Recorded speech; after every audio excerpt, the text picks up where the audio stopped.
So this is step 5 of the G604 Lightspeed tutorial. What I want to show now is how to program the actual buttons. So the way you do it is you click on the mouse and you get into the assignments menu. The first thing you can choose is between these two functions here at the sidebar. You can go to the top one, which is the sensitivity of the mouse, and what that essentially means is how fast does the mouse move when you move it on your desktop. So 400 is very slow, 5400 is super fast, 1600 is quite okay.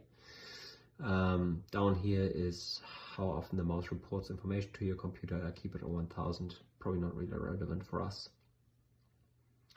Then you can go back to the assignments and you can see there's commands, keys, actions, macros, and systems. Now the most relevant for us is the keys, because this is essentially all the keys on your keyboard that you can assign to the mouse buttons. So if you want to use a specific one, you choose it and drag it into or onto the button that you want to use it on. So with these little side arrows, you can swap between side view and top view from the mouse. And if you downloaded my profile, you'll see that these buttons were already assigned. And there's a specific reason why I've assigned especially these keys. The main reason is that I'm using single via, and you cannot change the shortcuts within single via. You can change them in IntelliViewer. So I'm stuck with single via, and single via guided what shortcuts I need, and then I transferred them to my IntelliViewer. But you can name them the way you want it and either use the existing shortcuts on your IntelliViewer and program them onto the mouse, or you can simply take the same shortcuts and reprogram your IntelliViewer shortcuts. Now, this is for the keys. This is one very simple step. The second thing that you can do is you can create a so-called G604 function. G604 you will find under System. When you go down here, where was it? G604 under Device, and you can simply drag it on. The reason why I use that is it can create a second set of shortcuts for the same button.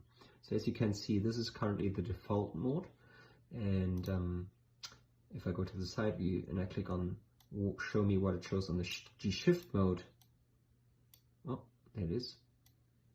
It shows me a separate set of buttons. So you can program the same button for two different keyboard shortcuts. And the way you execute it is by pressing this G604 function. You hold it down, use it, and then you press it as a combination, the second button that you want to use. So in this case, if I wanted to get a F11 function, I would have to press the G604 function here and F11 or this button at the same time. I would get F11. If I didn't use that and simply press that alone, I would get a F5 function. So this is all the trick with the G604 button. You don't have to use it. You can use it. You can assign this to a different button, whatever you want to do it with it. It's fine. Now, the next thing that I wanted to talk about is macros, and I'll make a separate video for that.